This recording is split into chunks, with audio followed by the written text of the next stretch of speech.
훔친 거 아니에요. 우리 엄마가 준 거예요. 진짜예요. 백화점 보안실 바닥에 무릎 꿇은 꼬질꼬질한 아이들이 울부짖었습니다.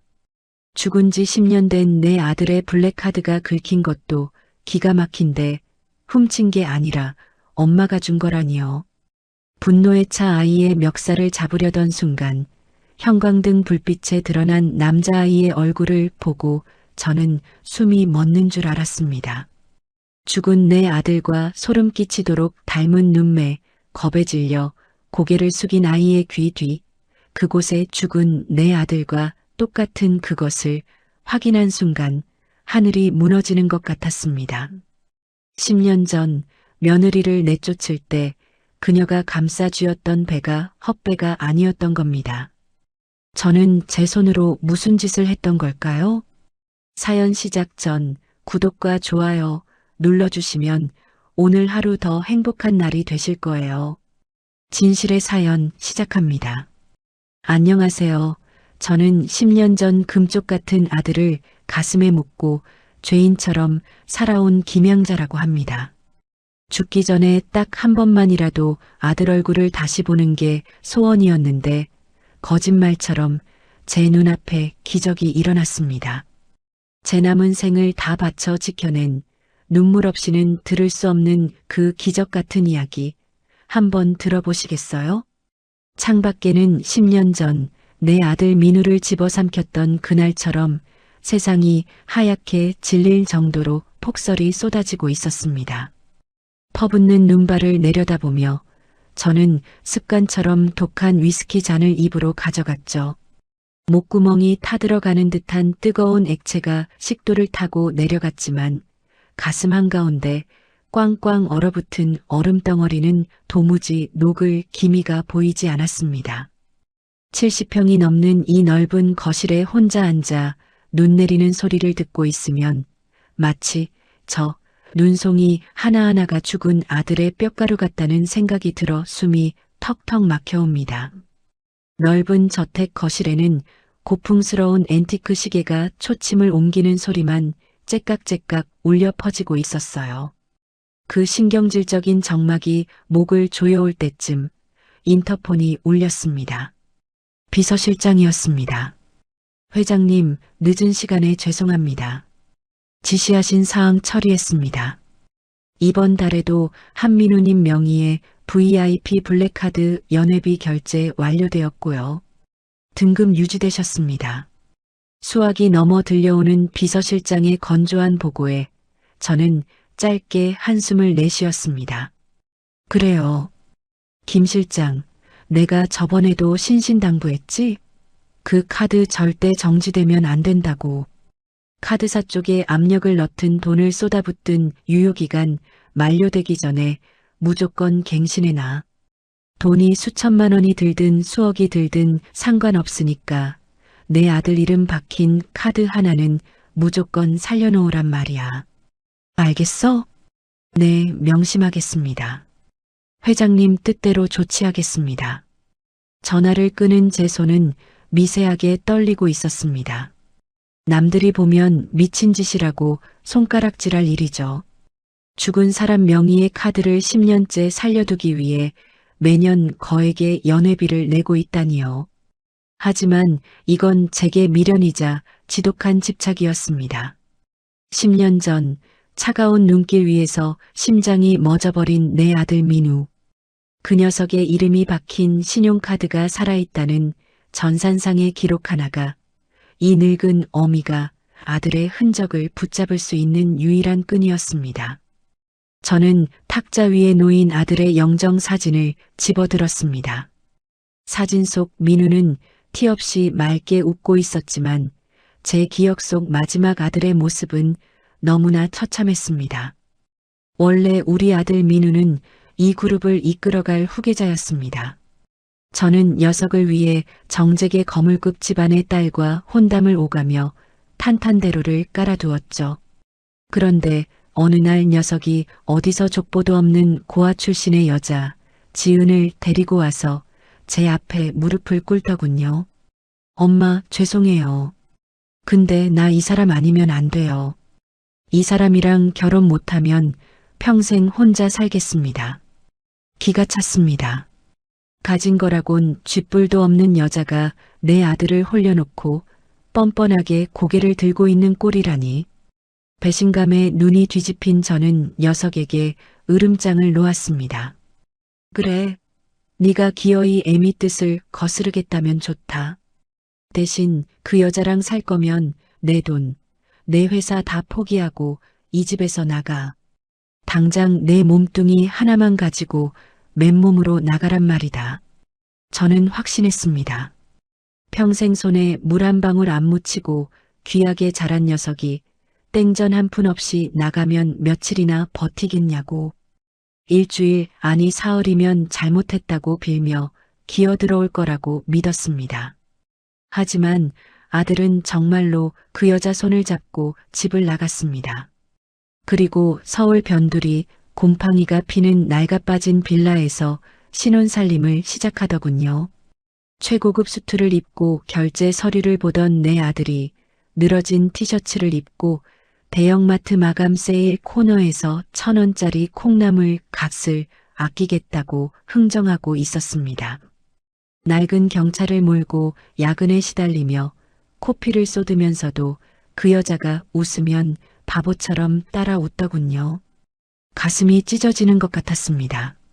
저 천한 것이 내 고귀한 아들을 시궁창으로 끌어내렸구나.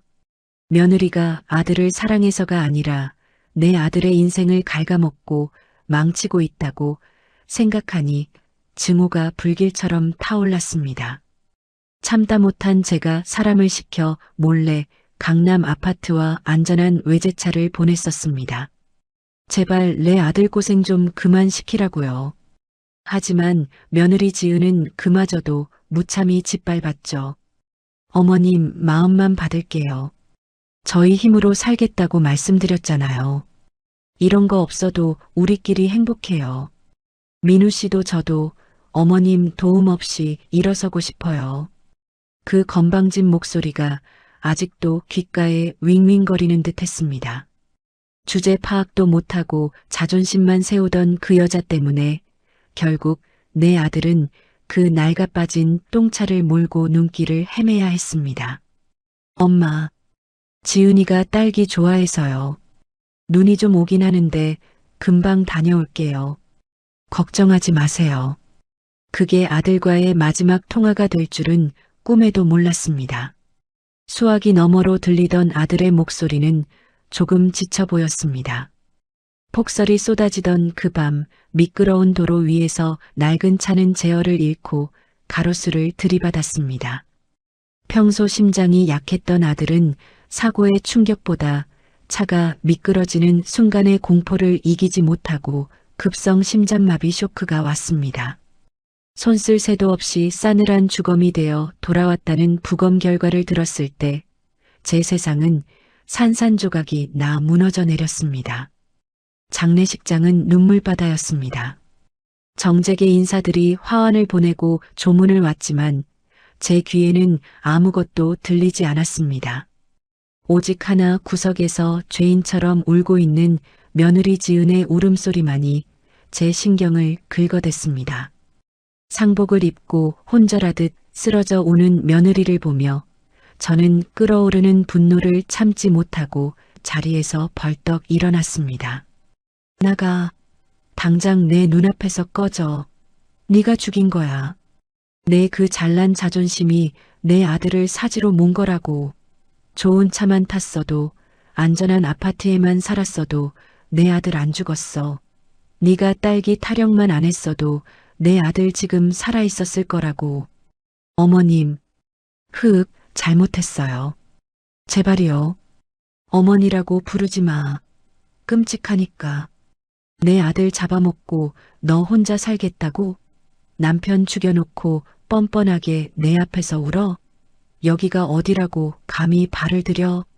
빈손으로 온 것처럼 빈손으로 나가. 내 아들 잡아먹은 년이랑은 한 하늘 아래서 숨도 쉬기 싫으니까. 저는 경호원들을 시켜 며느리를 장례식장 밖으로 짐짝처럼 끌어냈습니다. 차가운 바닥에 내동댕이 쳐지던 그 여자의 절망적인 눈빛을 보면서도 저는 눈 하나 깜짝하지 않았습니다. 당시 며느리가 펑퍼짐한 상복을 입고 있어 임신 중이었다는 사실조차 몰랐던 저는 그저 아들을 잃은 슬픔에 미쳐 그 여자를 짐승처럼 내쫓아버린 겁니다. 비참하게 쫓겨나던 그 여자의 뒷모습을 보며 저는 저주를 퍼부었습니다. 평생 불행하라고, 내 아들을 죽인 대가를 치르라고 말입니다. 그날 이후 10년이 흘렀습니다. 그 독한 여자는 정말로 연락 한 번 없더군요. 내 아들 잡아먹고 어디서 새 서방 만나 잘 먹고 잘 살고 있겠지 생각하면 속이 뒤집어졌습니다. 가끔 꿈에 아들이 나타나 슬픈 표정으로 저를 바라볼 때면 저는 며느리에 대한 증오심을 땔감 삼아 하루하루를 버텼습니다. 회상의 고통에 몸서리치며 다시 술잔을 채우려던 바로 그때였습니다. 지잉지잉. 고요한 정적을 깨고 테이블 위 제 휴대폰이 웅장한 진동음을 토해냈습니다. 이 늦은 밤에 누구인가 싶어 미간을 찌푸리며 무심코 액정을 확인한 저는 심장이 덜컥 내려앉는 것 같았습니다. 한민우. 죽은 아들의 이름이었습니다. 순간 제가 헛것을 보나 싶어 안경을 고쳐 쓰고 다시 화면을 들여다봤습니다. 술 기운 때문이 아니었습니다. 분명 아들의 이름이었습니다. 하지만 그 아래 적힌 내용은 더욱 충격적이었습니다. 4,500원 승인 한민우 VIP 블랙카드, 은성백화점 지하분식. 순간 머릿속이 하얗게 비었다가 곧바로 붉은 분노로 차올랐습니다. 손이 부들부들 떨려 휴대폰을 놓칠 뻔했습니다. 이 카드는 아들이 죽던 그날 녀석의 지갑 속에 들어있던 것이었습니다. 며느리가 아들의 유품이라며 챙겨 사라졌던 그 카드였죠. 10년 동안 단 한 번도 사용된 적 없기에 저는 며느리가 최소한의 양심은 있어서 카드를 버렸거나 봉인했다고 생각했습니다. 아니, 어쩌면 그 여자도 죽은 남편 물건이라 무서워서 못 쓰는 거라고 생각했죠. 그런데 10년 만에 알림이 떴습니다. 그것도 고작 4,500원. 장소는 공교롭게도 내 소유의 백화점 지하 분식 코너였습니다. 이제야 본색을 드러낸다 이거지? 입꼬리가 비틀리며 기괴한 헛웃음이 터져나왔습니다. 10년을 버티다 돈이 떨어지니 이제 와서 죽은 남편 카드로 간을 본다는 생각밖에 들지 않았습니다. 잘 먹고 잘 살다가 궁해지니까 내가 카드를 정지시켰나 안 시켰나 확인해 보려고 고작 떡볶이 따위를 긁어본 게 분명했습니다. 분노가 머리끝까지 치솟아 눈앞이 붉어졌어요. 감히 내 아들이 목숨처럼 아끼던 유품을 감히 내가 10년 동안 아들 제사 지내듯 살려둔 그 카드를 고작 허기를 채우는데 썼다는 사실을 용서할 수가 없었습니다. 이것은 저에 대한 도전이자 죽은 아들에 대한 모독이었습니다. 저는 인터폰 버튼이 부서져라 눌렀습니다. 신호 연결음이 울리기도 전에 제 입에서는 비명 같은 명령이 터져나왔죠.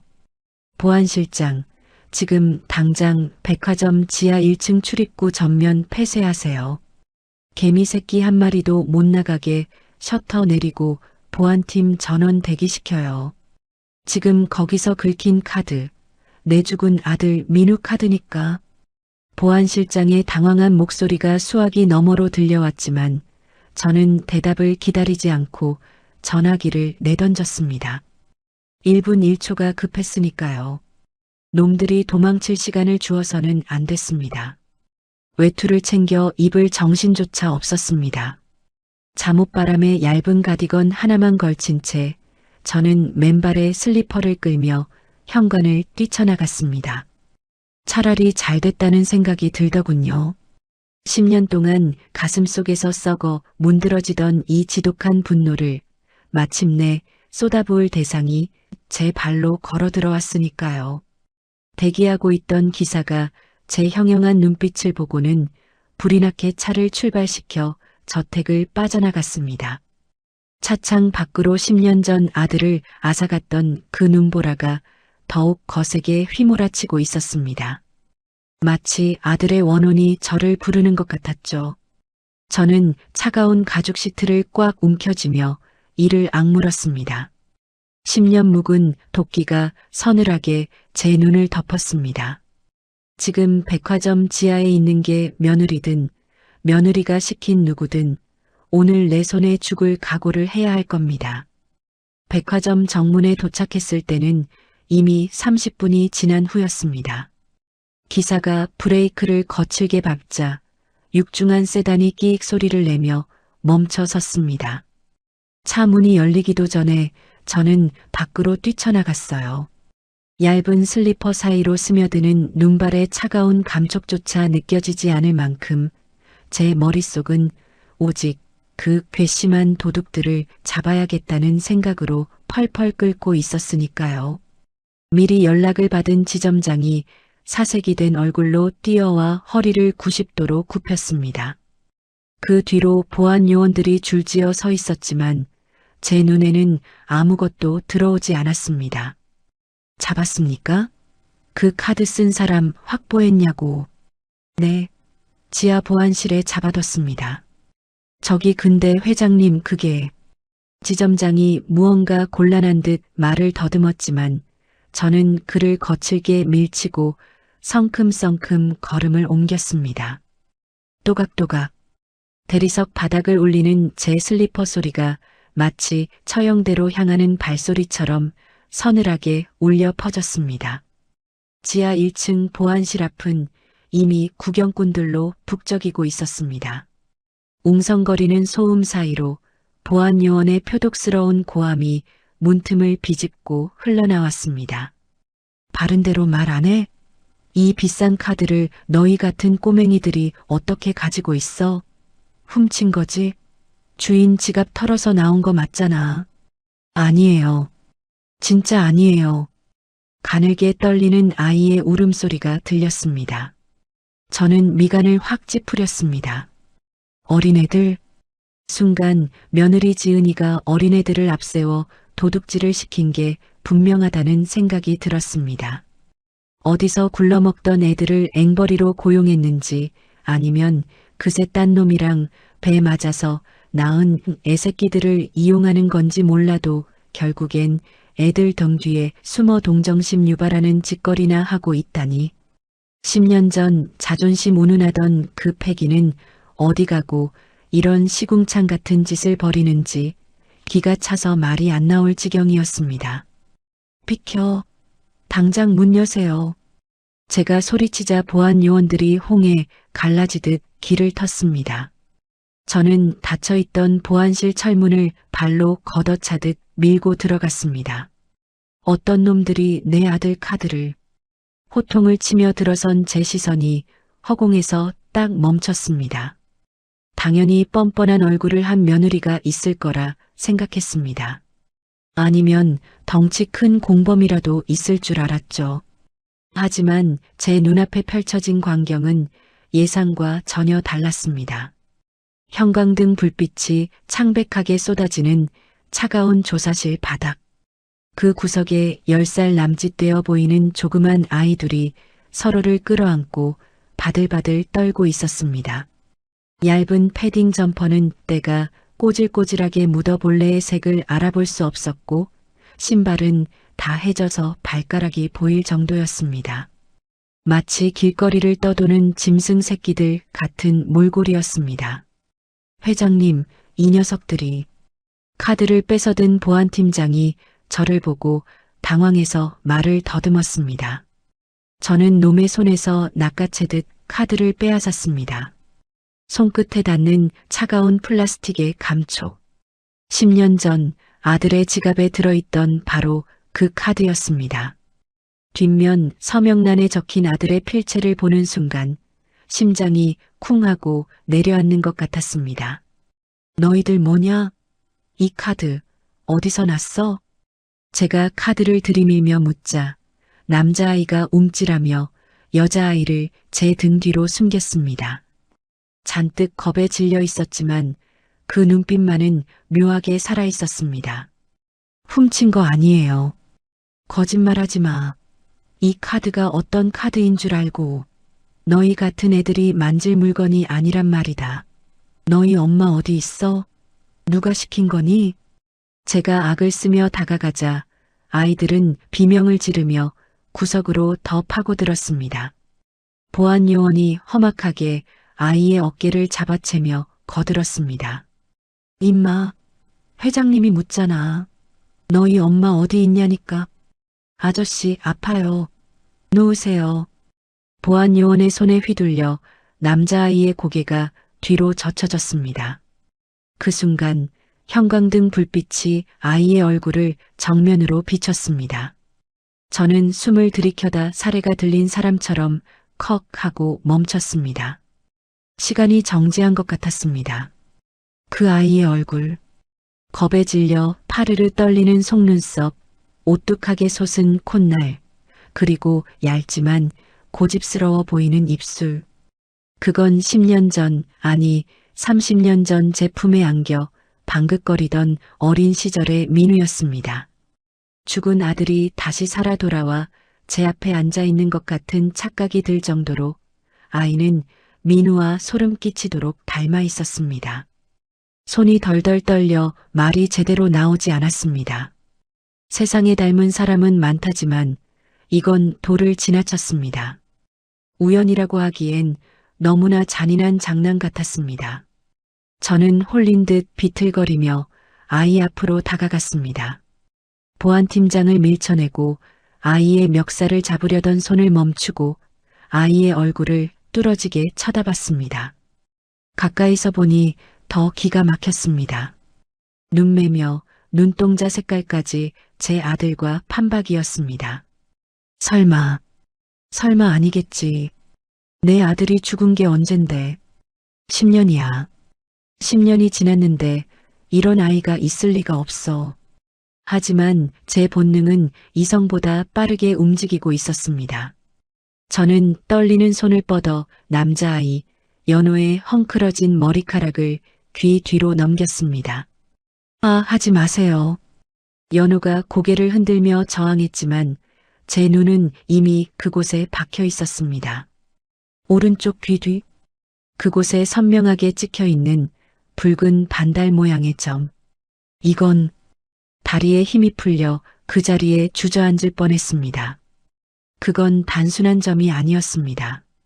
죽은 내 아들 민우가 태어날 때부터 가지고 있었던 제가 하늘이 우리 민우 복 많이 받으라고 찍어준 도장이라며 매일 밤 쓰다듬어 주었던 바로 그 점이었습니다. 유전자 검사 따위는 필요 없었습니다. 이 붉은 반달점은 우리 집안 핏줄에게만 나타나는 그 어떤 서류보다 확실한 증거였습니다. 훔친 거 아니에요. 엄마가 준 거예요. 밥 사 먹으라고. 연호가 울먹이며 고개를 숙였습니다. 아이의 입에서 나온 엄마라는 단어가 제 심장을 난도질했습니다. 엄마가 줬다고?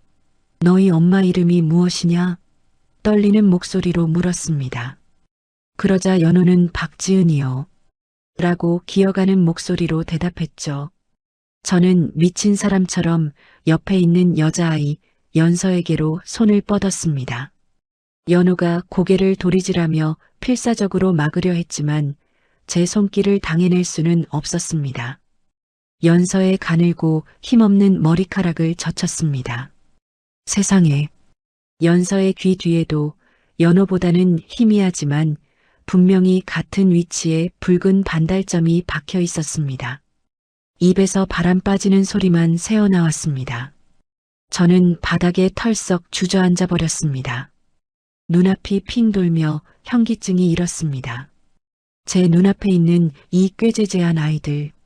손등은 터져서 피딱지가 앉아있고 손톱 밑에는 폐지를 주운 듯 검은 때가 잔뜩 끼어있는 이 거짓골을 한 아이들이 내 손주라고. 죽은 민우의 핏줄이, 며느리 지은이가 낳은 자식들이 이렇게 비참한 모습으로 내 백화점 바닥에 웅크리고 있다는 사실을 믿을 수가 없었습니다. 시선이 아이들의 옷차림에 꽂혔습니다. 한겨울 폭설이 내리는 날씨에 고작 얇은 솜 패딩 하나. 그것도 사이즈가 작아서 손목이 훤히 드러난 낡은 옷. 바지는 어디서 주워 입었는지 무릎이 다 해져 있었습니다. 그때 제 머릿속을 번개처럼 스치고 지나가는 끔찍한 기억 하나가 있었습니다. 10년 전 장례식장. 제가 경호원들을 시켜 상복을 입은 며느리를 짐짝처럼 끌어내던 그날. 차가운 시멘트 바닥에 내동댕이 쳐지며 배를 감싸쥐던 며느리의 모습. 그때는 몰랐습니다. 그 여자가 살이 쪄서 배가 나온 줄 알았습니다. 펑퍼짐한 상복 때문에 임신한 줄은 상상조차 못했습니다. 아니, 알려고 하지도 않았습니다. 그저 아들을 죽인 원수라고만 생각했으니까요. 하지만 지금 내 눈앞에 있는 10살짜리 아이들이 모든 진실을 말해주고 있었습니다. 저는 가슴을 쥐어뜯으며 신음했습니다. 10년 전 제가 내쫓았던 그날 며느리의 뱃속에는 이 아이들이 숨쉬고 있었던 거죠. 아들의 마지막 핏줄을 품고 있는 만삭의 며느리를 이 늙은 어미가 엄동설 안에 길바닥으로 내쫓아버린 겁니다. 죄책감이 해일처럼 밀려와 숨이 막혔습니다. 아들은 죽고 없는데 며느리는 쫓겨나고 남겨진 핏줄들은 이토록 처참하게 망가져 있었습니다. 연호가 겁에 질린 눈으로 저를 올려다보며 연서를 더 꽉 끌어안았습니다. 마치 저를 세상에서 가장 무서운 괴물이라도 보는 듯한 눈빛이었습니다. 그 눈빛이 비수처럼 날아와 제 가슴에 꽂혔습니다. 할머니, 우리 경찰서 보내지 마세요. 잘못했어요. 연서의 앙상한 손이 제 옷자락을 살짝 잡았다가 화들짝 놀라 놓았습니다. 그 작고 더러운 손. 하지만 그 무엇보다 귀한 내 아들의 손.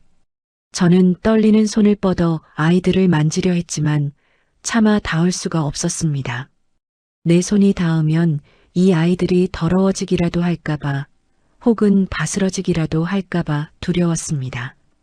보안팀장이 눈치 없이 끼어들었습니다. 회장님, 경찰 부를까요? 아주 싹수가 노란 놈들입니다. 한번 크게 홍군형을. 다 나가세요. 제가 벼락같이 소리를 지르자 보안팀장이 히익하며 뒷걸음질 쳤습니다. 제 호통에 보안 요원들이 허둥지둥 보안실 밖으로 도망쳤습니다. 철문이 닫히고 차가운 조사실 안에는 저와 아이들, 그리고 숨막히는 정적만이 남았습니다.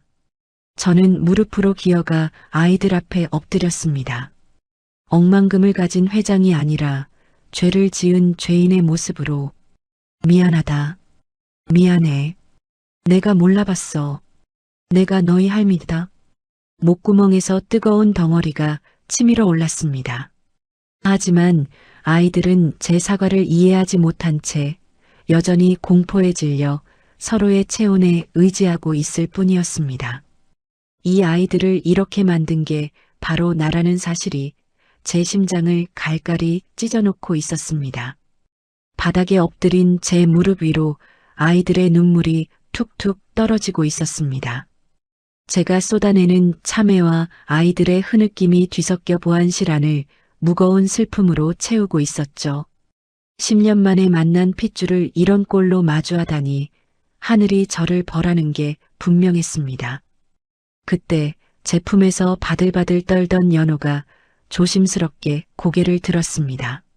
며칠은 씻지 못한 듯 꼬질꼬질한 얼굴이었지만 그 눈망울만큼은 죽은 아들을 쏙 빼닮아 맑고 깊었습니다. 아이는 믿기지 않는다는 듯 저를 빤히 쳐다보며 물었습니다. 할머니, 진짜 우리 할머니 맞아요? 그래, 내가 너희 할미다. 아빠 엄마 낳아준 할머니야. 진짜요? 엄마가 보여줬던 사진 속 할머니는 엄청 무섭게 생겼었는데 엄청 큰 집에서 산다고 했어요. 우리 같은 건 쳐다보지도 않을 거라고. 아이의 말 한마디 한마디가 날카로운 비수가 되어 제 심장을 후벼 팠습니다. 며느리가 아이들에게 저를 어떻게 설명했는지 짐작이 갔습니다. 엄청 큰 저택, 저는 그 으리으리한 성에 갇혀 제 자존심만 지키느라 정작 지켜야 할 내 새끼들이 밖에서 얼어 죽어가는 줄도 모르고 살았습니다. 아니다. 할머니 하나도 안 무서워. 이제부턴 너희 쳐다봐 줄 거야. 매일매일 봐줄 거야. 제가 울먹이며 손을 뻗자 연호가 주머니에서 무언가를 주섬주섬 꺼냈습니다. 손때가 새까맣게 묻어 너덜너덜해진 작은 수첩이었습니다. 아이는 그 수첩을 보물이라도 되는 양 두 손으로 꼭 쥐고 있었습니다. 이거 엄마가 죽기 전에 준 거예요. 나중에 혹시라도 할머니 만나게 되면 꼭 전해드리라고 했어요. 그래서 제가 잃어버릴까봐 잘 때도 안고 잤어요. 연호가 내민 수첩을 받아든 제 손이 덜덜 떨렸습니다. 아이는 이 낡은 수첩 하나를 지키기 위해 그 험한 길거리 생활을 버텨낸 것입니다.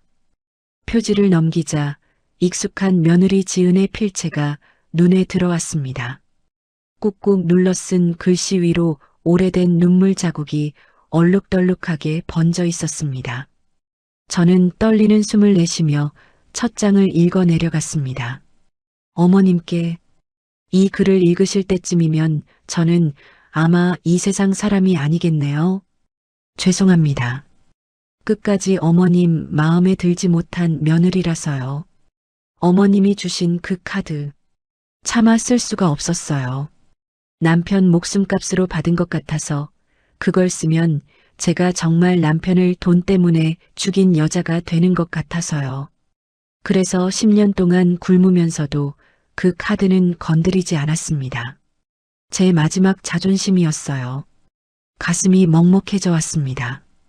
돈이 궁해서 쓴 게 아니었습니다. 며느리는 그 카드를 10년 동안 봉인해두고 저에 대한 원망 대신 죄책감과 싸우고 있었던 겁니다. 장을 넘기자 가난과 사투를 벌였던 며느리의 처절한 기록들이 쏟아져 나왔습니다. 2020년 1월 보일러 기름이 떨어졌다. 연서가 추워서 잠을 못 잔다. 연호는 배고프다고 우는데 줄 게 맹물밖에 없다. 어머님이 주신 카드를 볼 때마다 쓰고 싶은 유혹에 시달린다. 하지만 안 돼. 그건 민우 씨가 남긴 마지막 유산이야. 애들 대학 가면 줄 거야.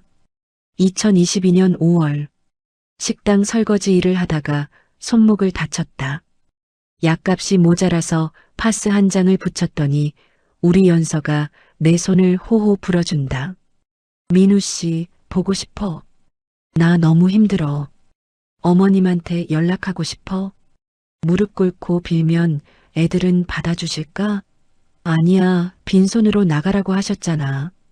우리 같은 건 꼴도 보기 싫으실 거야.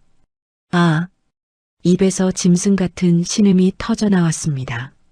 며느리와 아이들은 지옥 속에 살고 있었습니다. 제가 따뜻한 벽난로 앞에서 위스키를 마시며 우아하게 슬픔을 씹고 있을 때 내 손주들은 난방도 안 되는 방에서 서로의 체온으로 추위를 견디고 있었습니다. 그리고 마지막 장에는 10년 전 그날의 진실이 적혀 있었습니다. 그날 민우 씨가 딸기 사러 나간 거 아니에요. 사실 며칠 전부터 하혈이 멈추지 않았어요. 뱃속 아기가 위험하다는 신호였는데 돈 걱정하는 남편한테 차마 병원 가자고 말을 못했어요. 그날 밤 통증이 너무 심해서 쓰러졌는데 민우 씨가 그걸 보고 놀라서 눈길 뚫고 병원 가려다가 결국 참았던 오열이 터져 나왔습니다.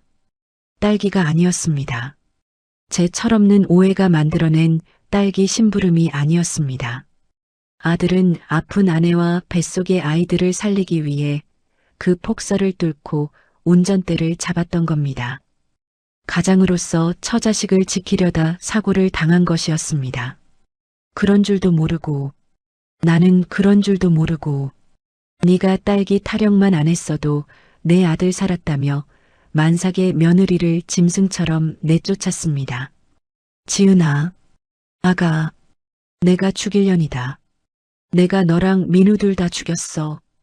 제가 바닥을 치며 통곡하자 아이들도 영문도 모른 채 따라 울기 시작했습니다. 하지만 이 엄숙한 슬픔을 깨뜨리는 불청객이 있었습니다. 쾅!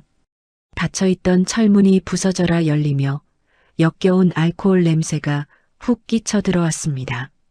찬바람과 함께 들어온 남자는 술에 잔뜩 취해 비틀거리고 있었습니다. 아이고, 우리 연호 연서야. 여기서 뭐하고 있어? 삼촌이 얼마나 찾았는데.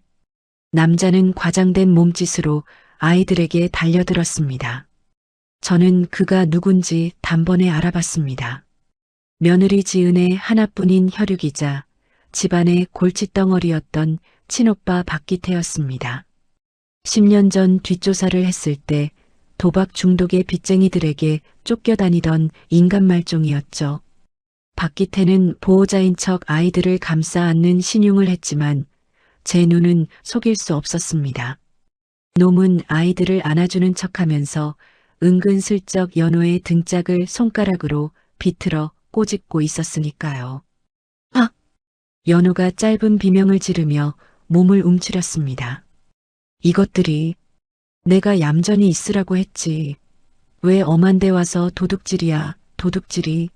삼촌 망신시키려고 작정했어? 아니에요. 훔친 거 아니에요, 삼촌. 시끄러워. 입 안 다물어. 박기태가 손을 치켜들자 아이들은 조건반사적으로 고개를 숙이며 제 등 뒤로 숨어들었습니다. 그 모습이 얼마나 익숙해 보이던지 평소에 이 작자가 아이들을 어떻게 대했는지 안 봐도 뻔했습니다. 피가 거꾸로 솟는다는 게 무슨 말인지 알 것 같았습니다. 저는 천천히 자리에서 일어났습니다. 무릎이 시큰거렸지만 분노가 고통을 삼켜버렸습니다. 박기태, 너 지금 애들한테 무슨 짓이야? 제 서슬퍼런 목소리에 박기태가 흠칫하며 고개를 돌렸습니다. 저를 알아본 놈의 눈동자가 순식간에 흔들렸습니다. 누구신가 했더니 김 회장님 아니십니까? 아이고, 이게 얼마만입니까? 살아계셨네요? 비아냥거리는 말투였지만 그 안에는 당황한 기색이 역력했습니다. 놈은 잽싸게 비굴한 웃음을 흘리며 허리를 굽실거렸습니다. 인사는 됐고, 지은이 어디 있어? 애들 꼴이 이게 뭐야? 제 호통에 박기태는 콧방귀를 뀌며 바닥에 침을 퇴뱉었습니다. 참나 애미 타령은. 회장님 소식 못 들으셨나 보네. 우리 불쌍한 지은이 3개월 전에 갔습니다. 죽었다고요. 뭐? 순간 망치로 뒤통수를 얻어맞은 듯 멍해졌습니다. 방금 읽은 수첩의 내용이 현실로 다가왔습니다. 거짓말 마. 돈 필요해서 수작 부리는 거지. 10년 동안 멀쩡하던 애가 갑자기 왜 죽어? 내가 할 짓 없어서 그런 거짓말을 합니까? 병원 가서 확인해 보세요. 유방암이랍디다. 돈이 없어서 수술 한 번 못 받고 진통제로 버티다가 뒤졌어요. 아주 비참하게. 박기태의 말이 끝남과 동시에 제 뒤에 숨어있던 연서가 울먹이며 말했습니다. 맞아요. 엄마 아팠어요. 병원비 없어서 밤마다 아프다고 울었어요. 아이의 증언에 제 가슴이 무너져 내렸습니다. 며느리는 정말로 돈이 없어서 죽었습니다. 제가 준 카드를 쓰면 살 수 있었을 텐데 그 미련한 것이 제 자존심 지키겠다고 남편 목숨값 안 건드리겠다고 그 고통을 참다 죽은 겁니다. 아이고, 그만 좀 우시죠? 심파극 찍습니까? 박기태가 짜증스럽다는 듯 귀를 후비며 제 앞으로 다가왔습니다. 회장님, 감동적인 제외하신 건 알겠는데요. 계산은 확실히 합시다. 지은이 죽고 나서 제가 애들 거두느라 얼마나 고생했는지 아세요? 애들 밥값에 병원비에 비까지 져가며 키웠다고요. 저는 눈물을 닦고 박기태를 올려다보았습니다. 놈의 눈은 탐욕으로 번들거리고 있었습니다. 그래서 돈을 달라는 거냐? 한 번에 알아들으시니 좋네요.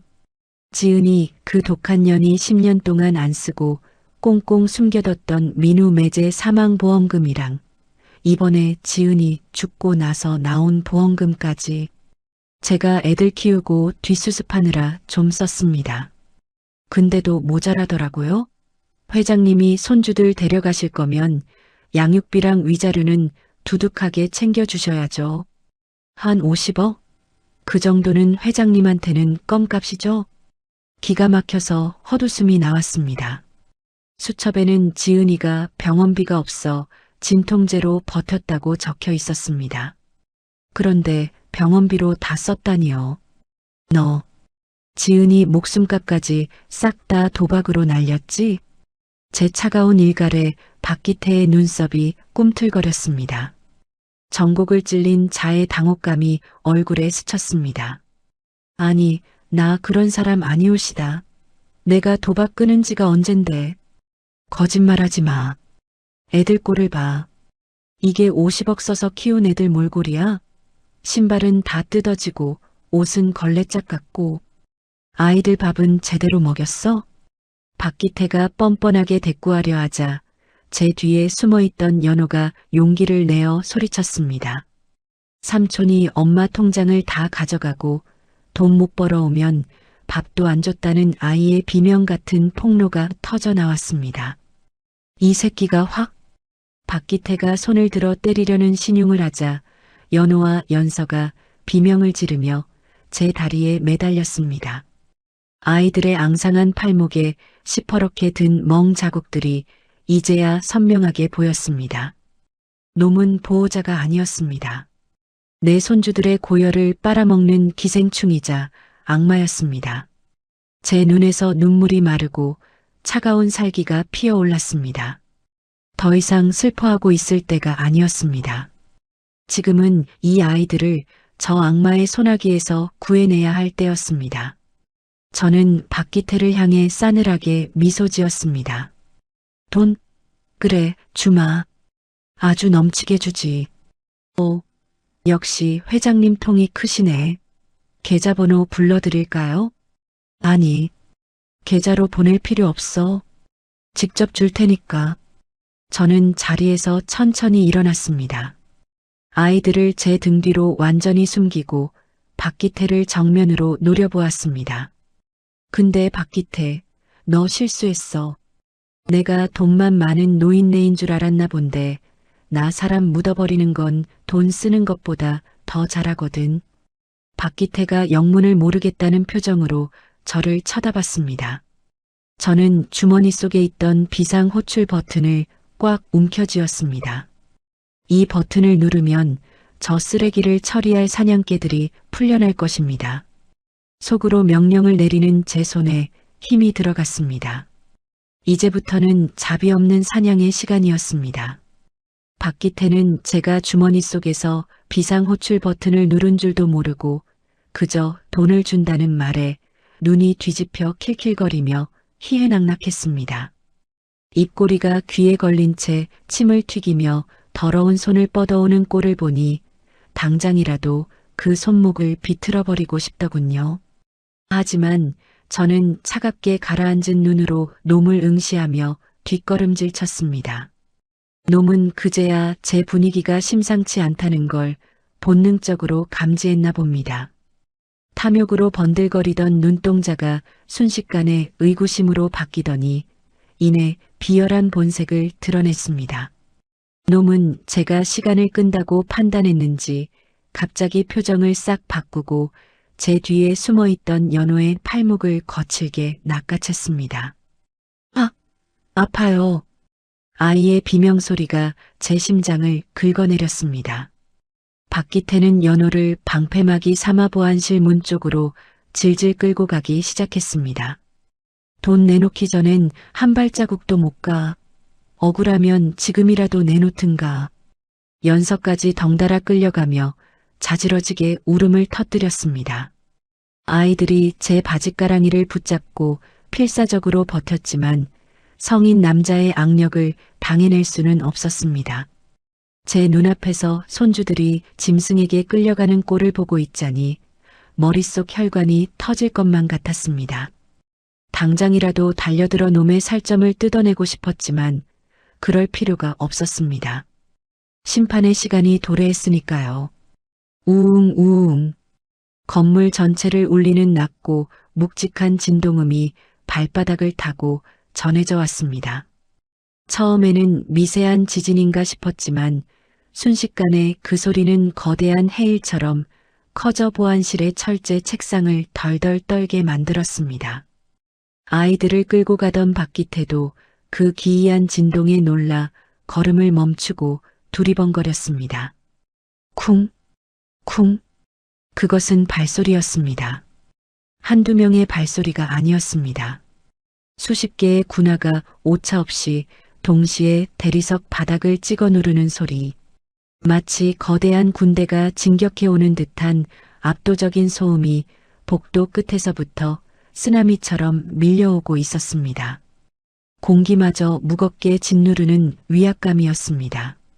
박기태가 당황하여 뒷걸음질 치는 순간 활짝 열려있던 보안실 문 밖으로 믿을 수 없는 광경이 펼쳐졌습니다. 백화점 지하 1층, 벤츠가 줄줄이 들어오기 시작했습니다. 그리고 넓은 복도의 양쪽 끝에서 검은 물결이 쏟아져 들어왔죠. 머리부터 발끝까지 검은 정장을 차려입은 건장한 사내들이었습니다. 그들은 마치 감정이 없는 기계들처럼 딱딱 맞는 발걸음으로 순식간에 보안실 앞 복도를 점령해 버렸습니다.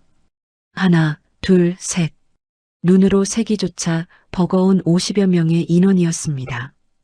그들은 보안실을 중심으로 양옆으로 길게 늘어서서 서로의 팔짱을 끼고 거대한 검은 벽을 세웠습니다. 구경하던 손님들과 웅성거리던 직원들은 그 살벌한 기세에 눌려 홍해 갈라지듯 저만치 물러나 숨죽이고 있었습니다. 세상과 단절된 오직 심판만을 위한 완벽한 밀실이 만들어진 것입니다. 박기태의 얼굴이 백지장처럼 하얗게 질렸습니다. 놈은 사태 파악도 못한 채 멍하니 입을 벌리고 서 있었습니다. 그때 선두에 선 경호 팀장의 무전기에서 짧고 날카로운 기계음이 들렸습니다. 진입해. 그 명령 하나에 최정예 요원 10명이 보안실 안으로 성큼성큼 들어왔습니다. 좁은 보안실이 순식간에 검은 정장들로 가득 찼습니다. 그들이 뿜어내는 살기는 박기태 같은 동네 양아치가 감당할 수 있는 수준이 아니었습니다. 놈은 공포에 질려 뒷걸음질치며 연호를 제 앞으로 들어올려 방패로 삼으려 발악했습니다. 하지만 경호원들은 눈 하나 깜짝하지 않았습니다. 그들의 눈에는 오직 제거해야 할 목표물 하나뿐이었습니다. 타겟 확보. 제 앞에 명령이 떨어지기 무섭게 경호원 2명이 번개처럼 달려들었습니다. 박기태가 비명을 지를 새도 없었습니다. 퍽! 둔탁한 타격음과 함께 박기태의 몸이 허공에 붕 떴다가 바닥으로 처박혔습니다. 단 한 번의 움직임이었습니다. 놈의 팔이 꺾이고 무릎이 꺾여 차가운 바닥에 얼굴이 지지겨지는 데까지 걸린 시간은 3초도 채 걸리지 않았습니다. 그악! 내 팔! 박기태가 고통에 찬 비명을 질렀지만 경호원은 무심한 표정으로 놈의 목덜미를 군화발로 지그시 눌렀습니다. 방금 전까지 아이들을 끌고 가며 위세를 떨던 악마의 모습은 온데간데였고 그저 거대한 발굽 아래 밟히는 벌레 한 마리만 남았을 뿐이었습니다.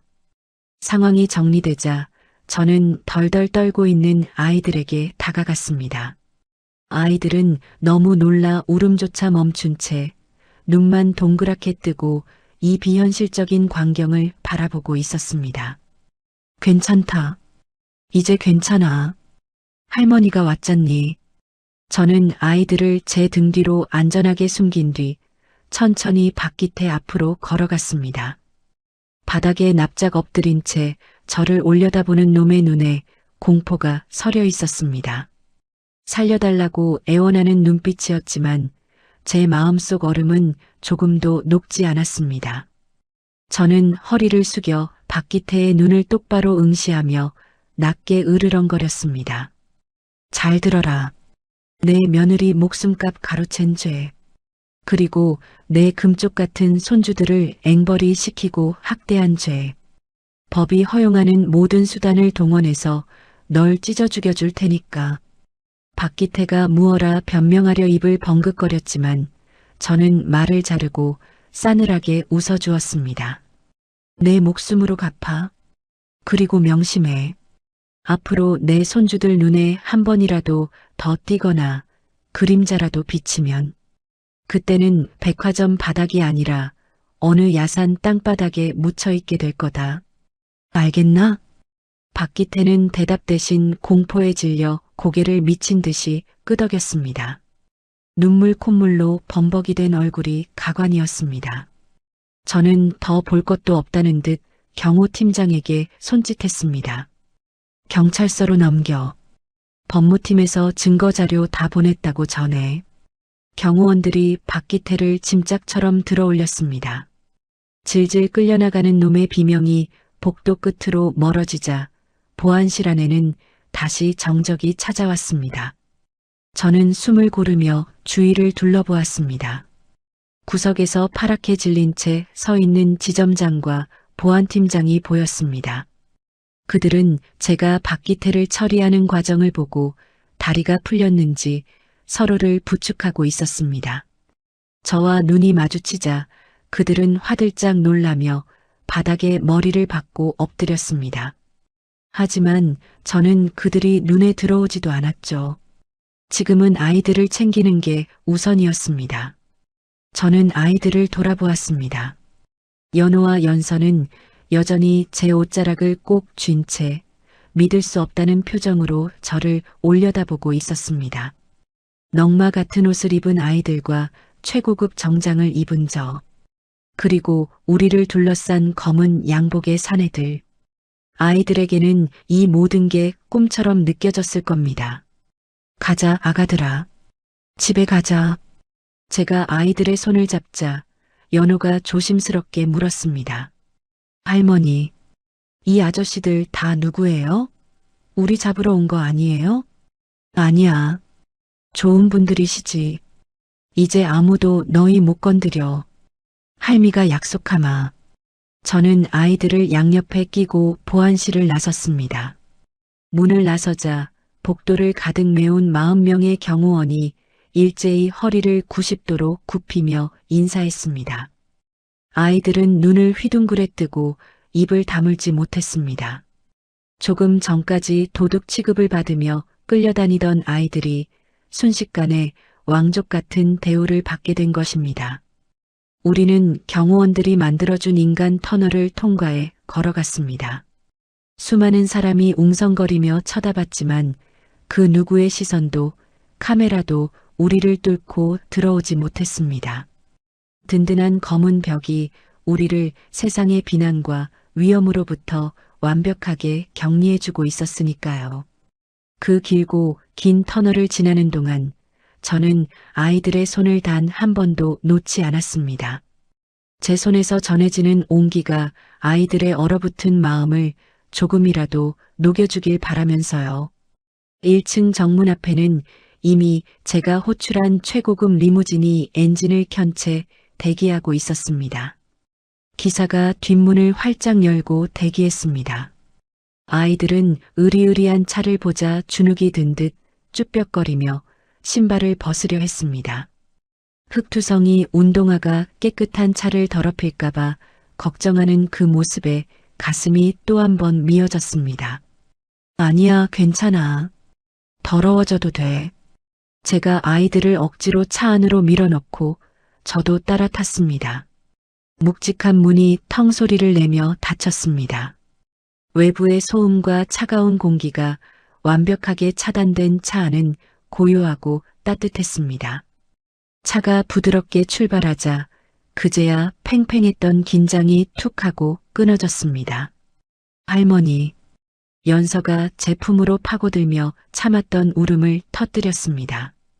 그 작은 몸이 어찌나 차갑고 말랐는지 안고 있는 제 팔이 아플 지경이었습니다. 연호도 긴장이 풀렸는지 제 어깨에 얼굴을 묻고 소리 죽여 울기 시작했습니다. 미안하다. 할미가 너무 늦게 와서 미안해. 정말 미안해. 저는 아이들을 으스러지도록 끌어안고 통곡했습니다. 창밖으로 멀어지는 백화점 풍경 위로 10년 전 아들을 잃었던 그날의 눈보라가 겹쳐 보였습니다. 하지만 이제는 춥지 않았습니다. 내 품에 죽은 아들이 남기고 간 온기가 살아 숨쉬고 있었으니까요. 우리는 그렇게 10년 만에 처음으로 가족이라는 이름으로 집을 향해 달렸습니다. 차창 밖으로 흩날리는 눈발이 이제는 우리를 축복해주는 꽃가루처럼 느껴지고 있었습니다.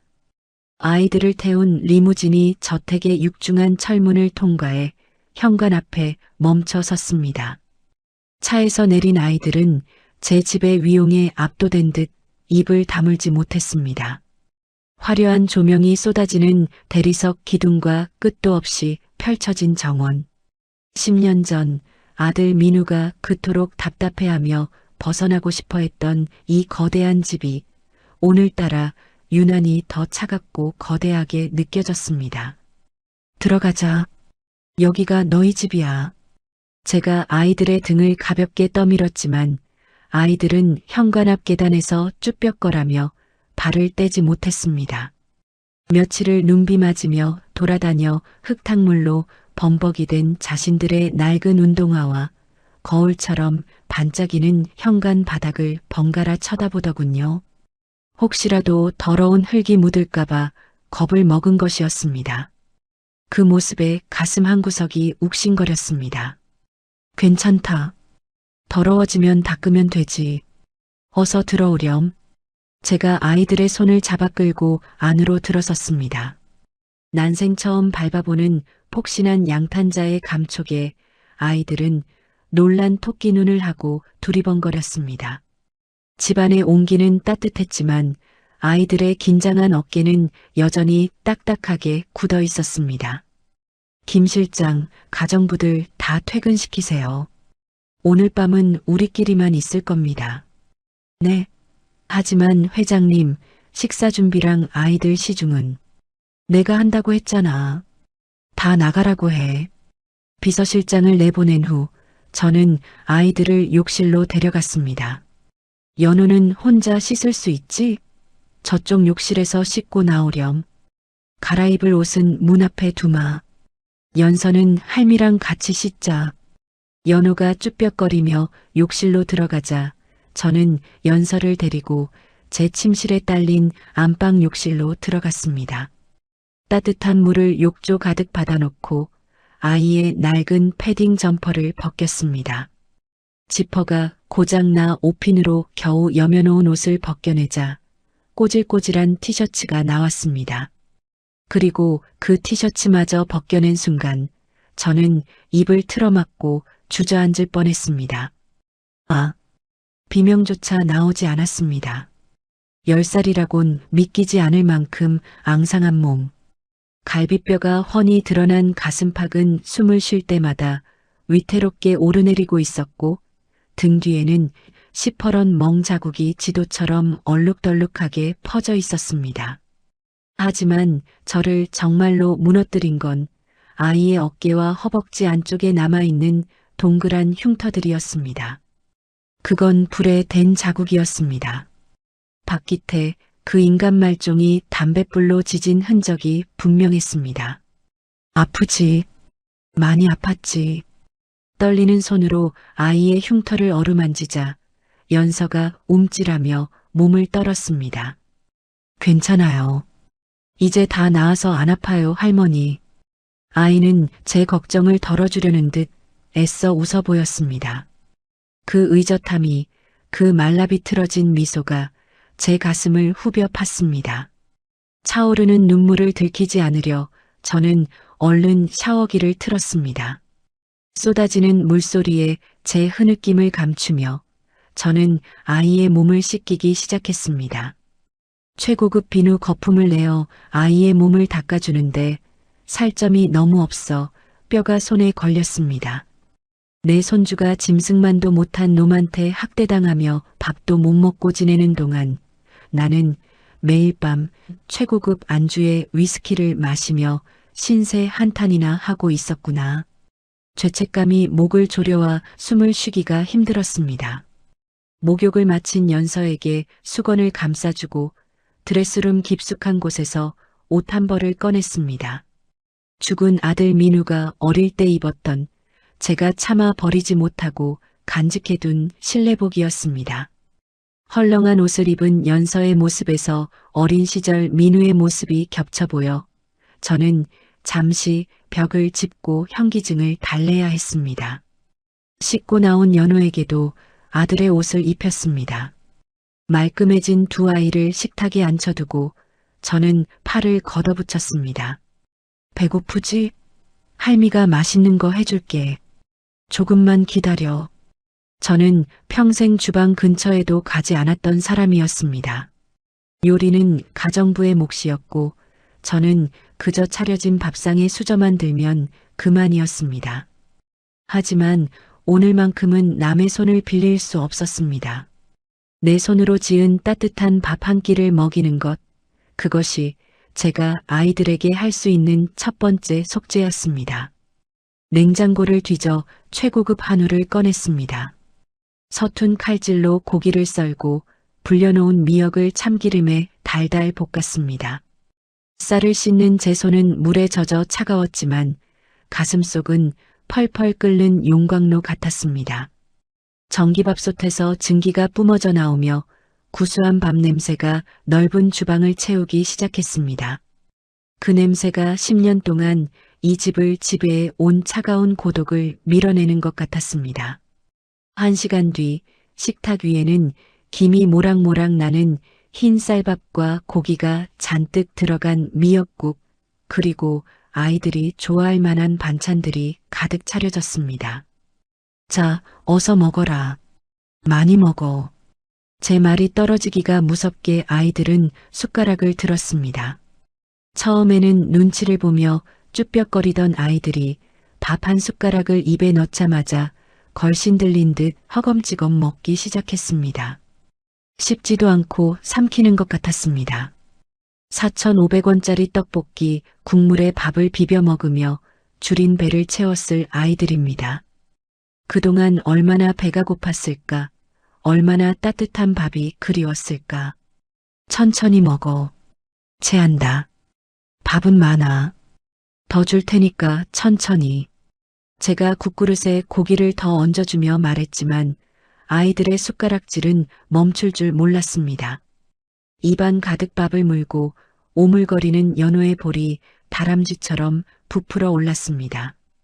그 모습이 너무나 사랑스럽고 또 사무치게 안쓰러워 저는 제 밥그릇은 뚜껑도 열지 못한 채 하염없이 그 모습만 바라보았습니다. 그때였습니다. 허겁지겁 국을 떠먹던 연서가 갑자기 사례가 들려 컥컥 기침을 토해냈습니다. 얼굴이 벌겋게 달아오르며 괴로워하는 아이를 보고 저는 쏘스라치게 놀라 자리에서 일어났습니다. 연서야, 괜찮니? 물 마셔라. 황급히 물을 떠서 먹이고 등을 두드려 주었습니다. 아이의 등뼈가 제 손바닥에 앙상하게 느껴졌습니다. 기침을 멈춘 연서가 가쁜 숨을 몰아쉬며 저를 올려다보았습니다. 죄송해요 할머니. 밥이 너무 맛있어서. 저는 연서의 땀 젖은 이마를 닦아주며 안도의 한숨을 내쉬었습니다. 그런데 제 손끝에 닿는 아이의 이마가 비정상적으로 차가웠습니다. 식은 땀이 흥건했습니다. 단순히 사례가 들린 것 치고는 아이의 안색이 너무 창백했습니다. 몸이 많이 약해졌구나. 10년 동안 제대로 먹지도 못하고 학대까지 당했으니 성할 리가 없겠죠. 내일 날이 밝는 대로 병원에 데려가서 머리부터 발끝까지 정밀 검사를 받게 해야겠다고 다짐했습니다. 식사를 마친 후 배가 부른 아이들은 꾸벅꾸벅 졸기 시작했습니다.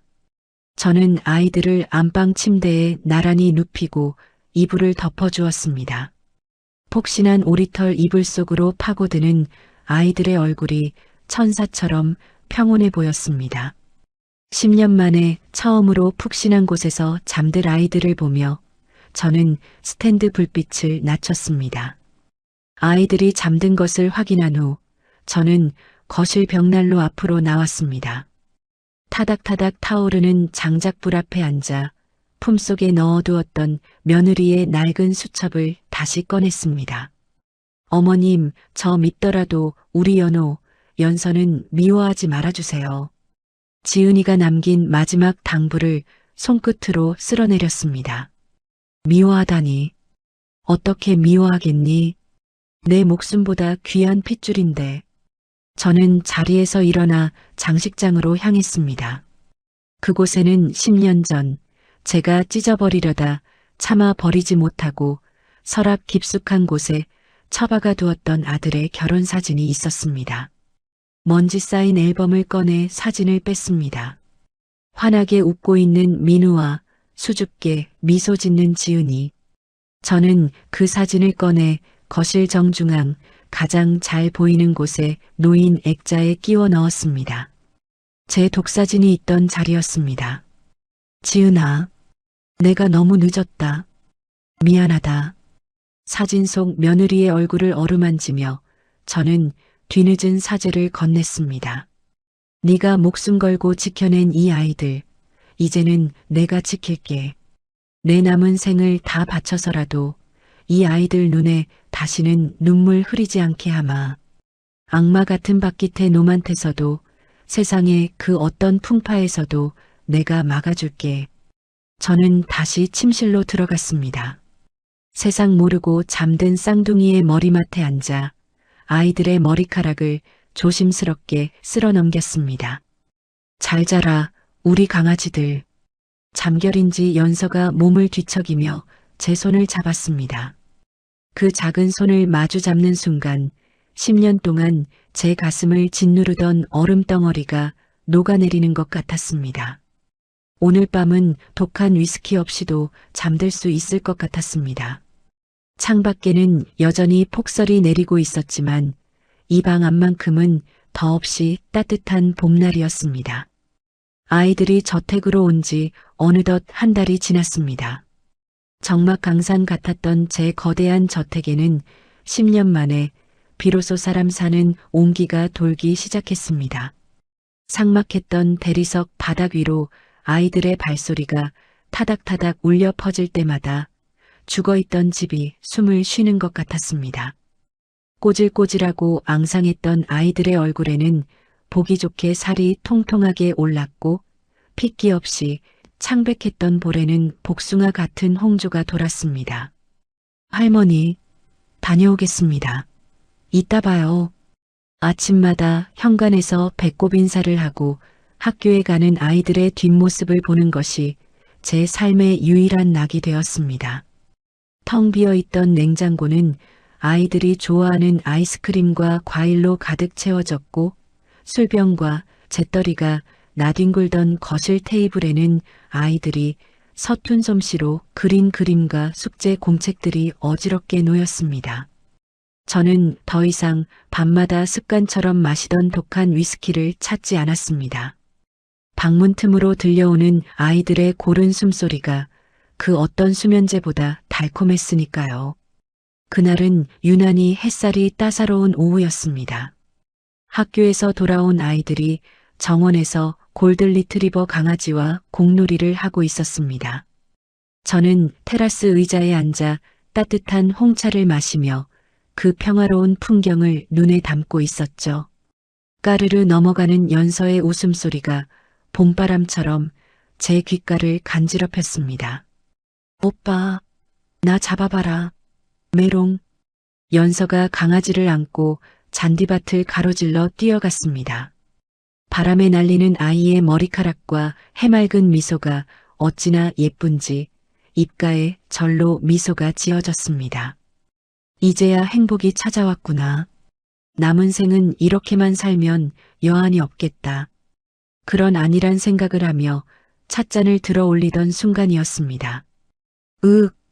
잘 뛰어가던 연서가 갑자기 걸음을 멈추더니 가슴을 부여잡고 외마디 비명을 질렀습니다. 고통에 일그러진 아이의 얼굴이 슬로 모션처럼 제 눈에 박혔습니다. 연서야. 연호가 놀라서 달려갔지만 연서는 이미 다리에 힘이 풀려 잔디밭 위로 힘없이 쓰러지고 있었습니다. 쨍그랑. 제 손에 들려있던 찻잔이 바닥으로 떨어져 산산조각이 났습니다. 심장이 덜컥 내려앉는다는 표현으로는 부족했습니다. 전신의 피가 썰물처럼 빠져나가는 공포가 척추를 타고 올랐습니다. 연서야, 정신 차려. 연서야. 저는 신발이 벗겨지는 줄도 모르고 맨발로 정원을 향해 미친 듯이 달려나갔습니다. 잔디밭에 쓰러진 연서를 안아 올렸을 때 아이의 몸은 불덩이처럼 뜨거웠지만 얼굴은 핏기 하나 없이 파랗게 질려 있었습니다. 가늘게 떨리는 입술 사이로 색색거리며 거친 숨을 몰아쉬는 아이. 초점이 풀린 눈동자가 허공을 헤매고 있었습니다. 순간 10년 전 악몽이 제 눈앞에 겹쳐졌습니다. 차가운 영안실에서 마주했던 아들 민우의 싸늘한 시신. 심장을 부여잡고 고통스럽게 죽어갔을 아들의 마지막 모습이 지금 제 품에 안긴 손녀의 모습과 소름 끼치도록 똑같았습니다. 안 돼.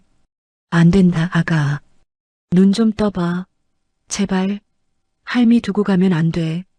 저는 짐승처럼 울부짖으며 비서실장에게 차를 대기시키라고 고함쳤습니다. 응급실로 향하는 차 안에서 저는 연서의 차가운 손을 주무르며 신에게 빌고 또 빌었습니다. 제발 내 아들은 데려갔어도 이 아이만은 살려달라고요. 내 전 재산을 다 바치고 내 남은 수명을 다 가져가도 좋으니 제발 이 작은 심장이 멈추지 않게만 해달라고 울부짖었습니다. 대학병원 응급실은 전쟁터처럼 소란스러웠습니다. 의료진이 달라붙어 아이의 옷을 찢듯 벗기고 산소호흡기를 채웠습니다. 가슴에 심전도 모니터 패치가 붙여지고 링거 바늘이 꽂히는 모습을 보며 저는 입을 틀어막고 구석에서 떨었습니다. 삐삐삐. 불규칙하게 울리는 기계음이 제 생명을 갉아먹는 것 같았습니다. 1분 1초가 10년처럼 길게 느껴지는 시간이 흐르고 정밀 검사를 마친 담당 교수가 어두운 표정으로 저를 불렀습니다. 뭔가요? 우리 연서 괜찮은 거죠? 그냥 빈혈인가요? 밥 잘 먹고 잘 놀았는데. 안타깝게도 아드님과 같은 병입니다. 비후성 심근증입니다. 교수의 입에서 나온 병명은 저주와도 같았습니다. 비후성 심근증. 심장 근육이 비정상적으로 두꺼워져 피가 제대로 돌지 못하는 병. 10년 전 내 아들 민우를 죽음으로 몰고 갔던 바로 그 끔찍한 유전병이었습니다. 아들은, 민우는 약 먹고 관리해서 괜찮았잖아요. 연서도 약 먹으면 상태가 너무 안 좋습니다. 민우님은 성인이 된 후에 발병했지만 연서 양은 선천적으로 심장이 약한 데다 지난 10년 동안 영양 섭취를 거의 못했고 무엇보다 지속적인 학대로 인한 스트레스가 심장에 치명적인 무리를 줬습니다. 심장 근육이 이미 딱딱하게 굳어가고 있어요. 당장 수술하지 않으면. 교수는 말끝을 흐렸지만 그 뒷말이 무엇인지 저는 너무나 잘 알고 있었습니다. 당장 수술하지 않으면 죽는다. 오늘 밤을 넘기기 힘들 수도 있다. 그럼 수술해요. 당장 날짜 잡으세요.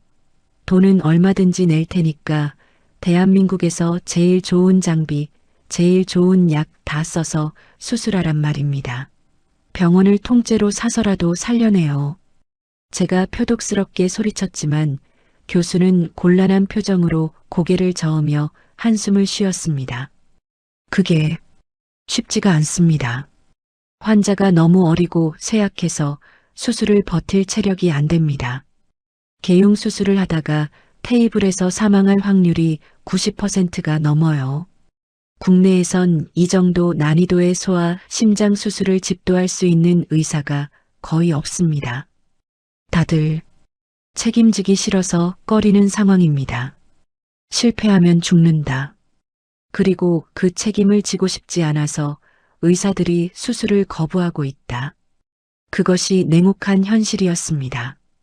억만금을 가진 재벌 회장인 저도 죽음 앞에서는 아무런 힘이 없는 무력한 늙은이일 뿐이었습니다. 돈으로 생명을 살릴 수 있다고 믿었던 제 오만이 산산이 부서졌습니다. 절망에 빠져 중환자실 유리창 너머로 연설을 바라보고 있을 때였습니다. 산소 마스크에 의지해 가쁜 숨을 몰아쉬는 아이의 모습이 흐릿하게 보였습니다. 그때 비서실장이 새파랗게 질린 얼굴로 태블릿 PC를 들고 달려왔습니다. 회장님, 큰일 났습니다. 이것 좀 보십시오. 지금 인터넷이 난리가 났습니다. 무슨 일이야? 급한 거 아니면 나중에 얘기해. 지금은 연서가 더 급해. 아닙니다. 박기태 그놈이 지금 병원 로비에서 기자회견을 하고 있습니다. 뭐? 박기태라는 이름에 제 눈이 번쩍 뜨였습니다. 경찰에 넘겼던 그놈이 어떻게 나와서 기자회견을 한단 말입니까? 저는 낚아채듯 태블릿을 받아들었습니다. 화면 속에는 병원 로비에서 목에 깁스를 하고 휠체어에 앉아있는 박기태의 모습이 생중계되고 있었습니다. 놈은 꾀죄죄한 환자복을 입고 세상에서 가장 억울한 표정으로 카메라 플래시 세례를 받고 있었습니다. 옆에는 악질로 소문난 변호사가 서 있었습니다. 기자 여러분, 저는 억울합니다. 재벌의 갑질에 희생당한 힘없는 서민입니다. 박기태가 악어의 눈물을 흘리며 울부짖었습니다. 카메라 플래시가 번쩍일 때마다 놈의 거짓말이 전파를 타고 퍼져나갔습니다. 지난 10년 동안 여동생이 남기고 간 조카들을 제 친자식처럼 키웠습니다. 제가 굶을지언정 애들은 밥 굶긴 적 없고 제 살을 깎아서라도 입히고 먹였습니다. 그런데 김 회장, 저 돈 많은 노인네가 갑자기 나타나서 애들을 납치해 갔습니다. 기가 차서 말이 안 나왔습니다. 아이들 밥을 굶기고 학대하던 놈이 뻔뻔하게 친자식처럼 키웠다고 거짓말을 하고 있었습니다. 심지어 저를 보안실에 가둬놓고 깡패들을 시켜서 죽도록 팼습니다. 전치팔주가 나왔습니다. 여러분. 그리고 뺏어간 우리 조카를 학대해서 멀쩡하던 애가 지금 심장병으로 죽어가고 있답니다. 갑자기 낯선 환경에 가서 할머니라는 사람한테 시달리다 보니 화병이 난 겁니다. 손이 부들부들 떨려 태블릿을 떨어뜨릴 뻔했습니다. 놈은 경찰 조사에서 집안일이다. 조카들이 말을 안 들어서 훈육 차원에서 좀 혼낸 것뿐이다라고 우겨서 증거 불충분과 단순 가정사라는 이유로 불구속으로 풀려난 상태였습니다. 그러자마자 변호사를 사서 저를 역으로 고소하고 언론 플레이를 시작한 겁니다. 여론은 순식간에 들끓었습니다. 실시간 댓글창에는 차마 입에 담을 수 없는 욕설들이 도배되고 있었습니다. 돈으로 손주 뺏어간 재벌 회장, 애를 죽이는 마녀, 살인자라는 비난이 화살처럼 쏟아졌습니다. 저는 조카들을 돌려받길 원합니다.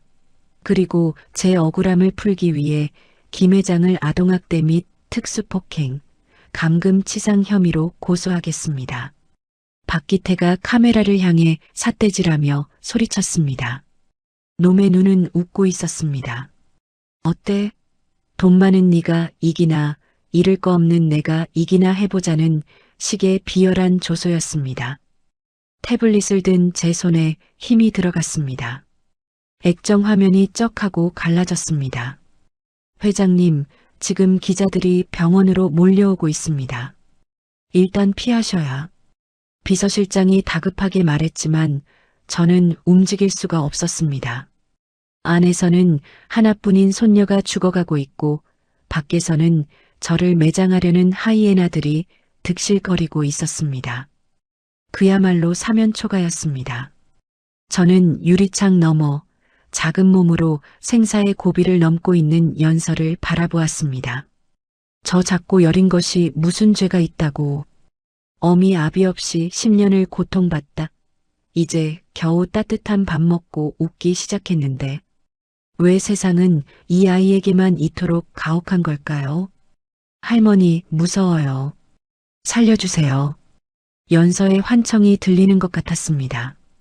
다리에 힘이 풀린 저는 차가운 병원 복도 바닥에 주저앉고 말았습니다. 억만금을 쥐고 있어도 수천 명의 직원을 부리고 있어도 지금 이 순간 저는 손녀의 고통조차 덜어줄 수 없는 무력한 할미일 뿐이었습니다. 그러나 무너져 있을 수만은 없었습니다. 제가 여기서 무너지면 저 악마 같은 박기태 놈이 다시 아이들을 끌고 갈 테니까요. 그 꼴은 죽어도 볼 수 없었습니다. 내 손주들이 다시 그 지옥으로 끌려가느니 차라리 내가 악마가 되어 저놈을 지옥으로 보내버리는 게 나았습니다. 김 실장, 저는 바닥을 짚고 비틀거리는 몸을 일으켜 세웠습니다. 눈물이 마른 제 눈에서는 다시금 서늘한 도끼가 피어오르고 있었습니다. 병원장 호출하세요. 그리고 국내 소아 흉부외과 최고 권위자 최 교수라고 했나? 그 사람 지금 당장 내 앞으로 데려와. 내 전 재산을 내놓든 병원을 통째로 기부하든 아니면 그 의사 멱살을 잡고 무릎을 꿇든 내가 설득할 테니까. 제 호통이 병원 복도를 쩌렁쩌렁 울렸습니다. 그래, 돈으로 안 되면 내 목숨이라도 내놓으면 됩니다. 박기태, 내 놈이 거짓 여론으로 나를 죽이려 든다면 나는 진실과 내 모든 것을 걸고 맞서주마. 저는 꽉 쥔 주먹에 손톱이 박혀 피가 나는 줄도 모르고 굳게 닫힌 수술실 문을 노려보았습니다. 이것은 전쟁이었습니다. 내 손녀의 꺼져가는 생명을 건, 그리고 내 남은 인생을 건 마지막 전쟁. 절대로 지지 않을 것입니다. 10년 전 아들을 잃었을 때처럼 방구석에 처박혀 무력하게 울고만 있지는 않을 것입니다. 저는 거울에 비친 제 모습을 보았습니다. 그것은 더 이상 슬픔에 잠긴 노파가 아니었습니다. 새끼를 지키기 위해 이빨을 드러낸 분노한 야차의 얼굴이었습니다. 다음 날 아침 8시 병원장실의 공기는 무겁게 가라앉아 있었습니다. 가죽 소파에는 병원장과 소아 심장 권위자인 최 교수가 굳은 표정으로 앉아 있었고 그 맞은편에 제가 앉아 있었습니다. 밤새 한숨도 자지 못한 탓에 눈은 뻑뻑하고 입안은 까칠했지만 제 정신은 그 어느 때보다 맑게 깨어 있었습니다. 최 교수님, 우리 연서 수술 맡아주십시오. 제 간곡한 부탁에도 최 교수는 난처한 듯 고개를 돌리며 한숨을 내쉬었습니다. 회장님, 심정은 이해합니다만 어제도 말씀드렸다시피 성공 확률이 10% 미만입니다. 만약 수술 중에 아이가 잘못될 수도 있어요. 더구나 지금처럼 사회적 이목이 집중된 상황에서는 최 교수는 말을 아꼈지만 결국 실패했을 때 쏟아질 비난과 격려에 남을 오점이 두렵다는 뜻이었습니다. 의사로서 당연한 두려움이겠죠. 하지만 저는 물러설 수 없었습니다. 저는 품 안에서 준비해온 서류 봉투를 꺼내 테이블 위에 올려놓았습니다. 탁 하는 소리가 정적을 갈랐습니다. 이게 뭡니까? 병원장이 의아해하며 봉투를 열었습니다. 그 안에는 수표가 아닌 법무팀이 밤새 작성한 기부 약정서가 들어 있었습니다. 뇌물이 아닙니다. 거래를 하자는 거죠. 제가 담담하게 입을 열자 두 사람의 시선이 제게 집중되었습니다. 최 교수님, 그동안 장비가 없어서, 수술비가 없어서 죽어가는 아이들 많았죠? 의사로서 살리고 싶어도 병원 예산 때문에, 보호자의 경제적 능력 때문에 포기해야 했던 그 아이들 말입니다. 최 교수의 눈동자가 흔들렸습니다. 저는 그 틈을 놓치지 않고 쐐기를 박았습니다. 내 손녀 연서를 수술해 주십시오. 결과는 묻지 않겠습니다. 설령 실패한다 해도 교수님께 어떤 법적, 도의적 책임도 묻지 않겠습니다. 그 대신 제가 이 병원소와 흉부외과 병동에 있는 모든 아이들의 밀린 수술비를 전액 지원하겠습니다. 그리고 교수님이 필요하다고 했던 최신 심장 수술 장비들 오늘 당장 전량 발주 넣겠습니다. 회장님, 그 금액이 얼만지 아십니까? 수십억은 좋게 될 텐데요. 병원장이 놀라 입을 다물지 못했습니다. 하지만 저는 눈 하나 깜짝하지 않았습니다. 돈? 그깟 종이 조각이 뭐가 중요하겠습니까? 50억이든 100억이든 상관없습니다. 내 조건은 딱 하나예요. 돈이 없어서, 장비가 없어서 수술 못 받는 아이가 없게 해주세요. 내 손녀 연서도, 그리고 저 병동에 있는 이름 모를 아이들도 다 살려주세요. 그게 내 조건입니다. 제 말에 최 교수는 한동안 말을 잇지 못하고 저를 응시했습니다. 재벌의 갑질이나 돈 자랑이 아니었습니다. 이것은 할머니로서 그리고 생명을 지키고 싶은 어른으로서의 호소였습니다. 마침내 최 교수가 주먹을 꽉 쥐더니 결심한 듯 고개를 끄덕였습니다. 알겠습니다. 회장님의 그 뜻 제가 받겠습니다. 연서 수술 제가 집도합니다. 제 의사 면허를 걸고 반드시 살려내겠습니다. 최 교수의 눈빛에서 두려움이 사라지고 의사로서의 사명감이 타오르는 것을 확인한 저는 자리에서 일어나 깊게 허리를 숙였습니다. 감사합니다. 정말 감사합니다, 선생님. 오전 10시 연서가 수술실로 들어갔습니다. 마취 주사가 들어가기 전 연서가 가늘게 눈을 뜨고 저를 찾았습니다. 할머니, 나 무서워. 괜찮아. 한숨 자고 일어나면 하나도 안 아플 거야. 할미가 밖에서 계속 기다릴게. 알았지? 아이의 이마에 입을 맞추고 수술실 문이 닫히는 것을 본 뒤 저는 눈물을 훔치며 돌아섰습니다. 이제 아이는 신과 의사의 손에 맡겨졌습니다. 하지만 저는 아직 할 일이 남아 있었습니다. 밖에서 저를 물어뜯으려 기다리는 하이에나를 처리해야 했으니까요. 저는 옷매무새를 가다듬고 곧바로 서울가정법원으로 향했습니다. 오늘은 박기태가 청구한 양육권 반환 및 친권 변경 소송의 첫 재판이 있는 날이었습니다. 법원 앞은 이미 기자들로 인산인해를 이루고 있었습니다. 제가 차에서 내리자 플래시 세례가 쏟아졌습니다. 회장님, 손녀를 학대했다는 게 사실입니까? 박기태 씨의 주장에 대해 어떻게 생각하십니까? 기자들의 공격적인 질문을 뒤로하고 저는 묵묵히 법정 안으로 들어갔습니다. 방청석은 이미 박기태가 동원한 듯한 사람들로 가득 차 있었고 분위기는 험악했습니다. 원고석에 앉아있는 박기태는 목에 깁스를 한 채 짐짓 불쌍한 표정을 짓고 있었습니다. 저와 눈이 마주치자 놈은 비릿한 미소를 흘리며 입모양으로 돈 준비했어? 라고 이죽거렸습니다. 재판이 시작되자 박기태 측 변호사가 먼저 공격을 시작했습니다.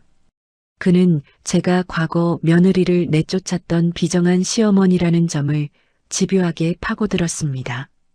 존경하는 재판장님, 피고 김양자는 10년 전 만삭의 며느리를 엄동설 안에 내쫓은 냉혈한입니다. 그런 사람이 갑자기 나타나 아이들을 데려간 것은 아이들을 사랑해서가 아니라 자신의 이미지를 세탁하기 위한 수단일 뿐입니다. 아이들은 유일한 혈육인 외삼촌, 원고 박기태의 품으로 돌아가야 합니다. 방청석에서 수군거리는 소리가 들려왔습니다. 판사조차 제게 의심의 눈초리를 보내는 듯 했습니다. 모든 것이 불리하게 돌아가는 상황이었습니다.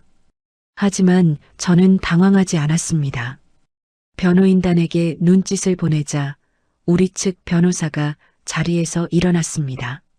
재판장님, 피고 측에서 제출할 증거가 있습니다. 증거라니요?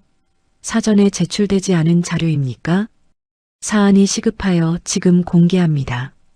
원고 박기태가 아이들을 10년간 어떻게 사랑으로 키웠는지 보여주는 명백한 증거입니다. 판사의 허가가 떨어지자 법정 정면에 설치된 대형 스크린에 불이 들어왔습니다. 첫 번째 화면은 금융거래 내역이었습니다. 붉은색 그래프와 숫자들이 적나라하게 띄워졌습니다. 이것은 고지은 씨가 사망한 직후 남편의 사망보험금과 본인의 사망보험금이 입금된 내역입니다. 총 5억 원. 그런데 이 돈이 어디로 갔을까요? 화면이 넘어가자 불법 도박 사이트의 로고와 함께 수백 건의 이체 내역이 폭포수처럼 쏟아졌습니다. 원고는 여동생의 목숨값을 수령한 지 불과 한 달 만에 전액을 불법 도박 사이트에서 탕진했습니다. 아이들의 병원비요? 생활비요? 단 10원도 쓰지 않았습니다. 방청석이 술렁이기 시작했습니다. 박기태의 얼굴이 흑빛으로 변하며 변호사에게 무언가 귓속말을 하려 했지만 진짜 폭탄은 그 다음이었습니다. 그리고 이것은 피고가 운영하는 백화점 주차장 CCTV 영상입니다. 화면이 바뀌고 흑백 영상이 재생되었습니다. 주차장 구석, 박기태가 담배를 피우며 아이들을 발로 차는 장면이었습니다. 연호가 배를 잡고 쓰러지자 박기태는 아이의 머리채를 잡고 흔들며 뺨을 때렸습니다. 연서가 오빠를 말리려다 밀쳐져 바닥에 구르는 장면까지 고화질로 복원된 영상은 박기태의 악마성을 여과 없이 보여주었습니다. 저건 조작이야. 박기태가 자리에서 벌떡 일어나 소리쳤습니다. 하지만 그 비명은 자신의 목을 조르는 꼴이 되었습니다. 조작? 원본 파일 분석 결과 조작 흔적은 전혀 없습니다. 게다가 소리가 녹음되어 있군요. 변호사가 볼륨을 높이자 법정 스피커를 통해 박기태의 육성이 생생하게 울려 퍼졌습니다. 야, 이 새끼들아. 돈 안 벌어올 거면 나가 뒤지라고 했지. 니네 엄마 보험금도 다 날렸는데 니들까지 짐짝처럼 달고 살아야 돼? 경악스러운 폭언에 방청석에서는 비명과 탄식이 터져나왔습니다. 저런 죽일 놈 하며 욕설을 퍼붓는 사람들도 있었습니다. 판사의 표정이 싸늘하게 굳어졌습니다. 원고, 저 영상 속 인물이 본인이 맞습니까? 아니 판사님, 저건 제가 술 먹고 실수로 훈육하다가 훈육? 아이를 발로 걷어차고 돈 벌어오라고 시키는 게 훈육입니까? 판사는 더 들을 가치도 없다는 듯 의사봉을 내려놓고 즉석에서 선고를 내렸습니다. 본 법정은 원고 박기태의 친권상실 청구를 인용합니다. 아울러 원고의 행위는 단순한 아동학대를 넘어선 특수상해 및 횡령에 해당한다고 판단되는 바 직권으로 원고를 법정 구속합니다. 뭐야? 구속? 안 돼. 이건 무효야. 내가 피해자라고. 박기태가 발악하며 난동을 부리자 대기하고 있던 법정 경위들이 달려들어 놈의 팔을 꺾었습니다. 이거나 김영자, 이 마녀 같은 할망구, 돈으로 판사를 매수한 거지. 내가 가만 안 둘 거야. 박기태가 끌려나가며 저를 향해 저주를 퍼부었지만 저는 그저 싸늘한 눈빛으로 놈이 개처럼 끌려나가는 꼴을 지켜볼 뿐이었습니다. 10년 묵은 채증이 내려가는 순간이었습니다. 그때 제 주머니 속 휴대폰이 짧게 진동했습니다. 저는 떨리는 손으로 휴대폰을 꺼내 문자 메시지를 확인했습니다. 병원장이 보낸 문자였습니다. 수술 성공적으로 마쳤습니다. 회장님, 연서 양의 심장이 다시 힘차게 뛰고 있습니다. 그 짧은 문장을 보는 순간 법정의 소음이 모두 사라지고 멍해졌습니다. 다리에 힘이 풀려 휘청거리는 저를 변호사가 급히 부축했습니다. 살았어. 우리 연서가 살았어.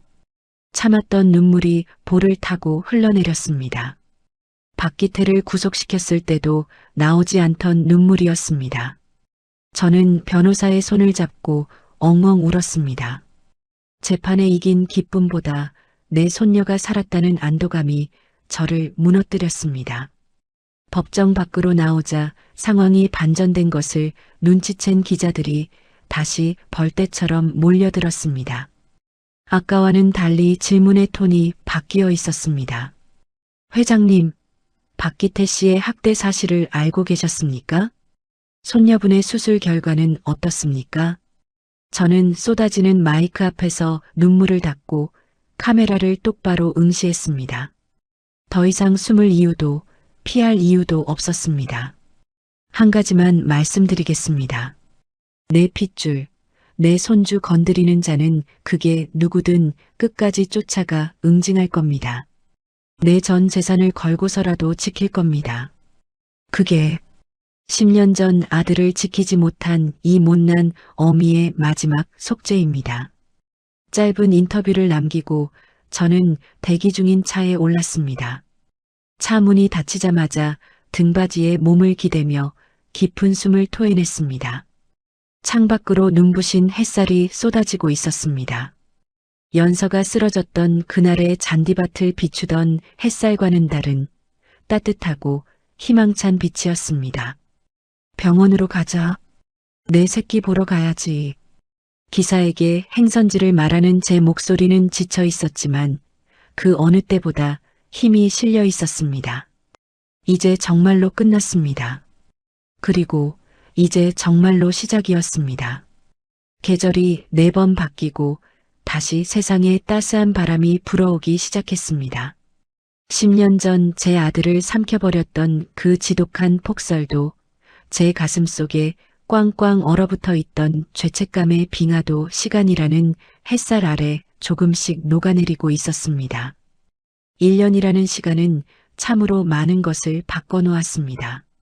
죽음의 문턱까지 갔었던 연서는 대수술을 기적처럼 이겨내고 이제는 오빠보다 더 빨리 달릴 수 있을 만큼 건강해졌습니다. 매일 아침 거울을 볼 때마다 제 얼굴에 늘어가는 주름살이 서글프지 않고 훈장처럼 느껴지는 것도 이 아이들이 자라는 시간을 제 눈으로 지켜볼 수 있기 때문일 겁니다. 할머니, 빨리 오세요. 우리가 먼저 갈 거예요. 추모공원으로 향하는 언덕길, 연호와 연서가 저만치 앞서 달려가며 손을 흔들었습니다. 단정하게 맞춘 검은 정장을 입은 연호는 이제 제법 소년티가 났고 하얀 원피스를 입은 연서는 봄꽃처럼 화사했습니다. 숨이 턱끝까지 차올랐지만 저는 지팡이를 짚고 부지런히 아이들의 뒤를 쫓았습니다. 이마에 맺힌 땀방울마저 상쾌하게 느껴지는 날이었습니다. 언덕 중턱 양지 바른 곳에 나란히 놓인 2개의 비석 앞에 우리는 섰습니다. 제 아들 민우 그리고 며느리 지은의 묘였습니다. 저는 미리 준비해온 상자에서 커다란 케이크를 꺼냈습니다. 빨간 딸기가 산처럼 쌓인 생전의 며느리가 쇼윈도 너머로만 바라보며 침을 삼켰다던 그 케이크였습니다. 지은아, 내가 왔다.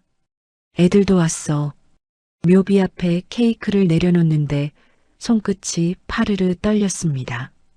10년 전 그날 며느리가 딸기가 먹고 싶다고 투정만 부리지 않았어도 아들이 죽지 않았을 거라고 그 모진 말로 임신한 아이를 내쫓았던 제 자신이 떠올라 가슴이 미어졌습니다. 그 딸기가 사실은 며느리의 투정이 아니라 뱃속의 아이를 살리기 위한 어미의 절박한 구조 신호였다는 것을 그때는 왜 몰랐을까요? 미안하다. 정말 미안해. 내가 너무 늦게 알았다. 내 자존심도 내 사랑도 그리고 네가 겪었을 그 끔찍한 가난의 고통도. 차가운 비석을 어루만지며 저는 눈물 섞인 사죄를 건넸습니다. 아무리 사죄해도 그 죄가 씻기지는 않겠지만 이렇게라도 하지 않으면 터질 것 같은 마음을 달랠 길이 없었습니다.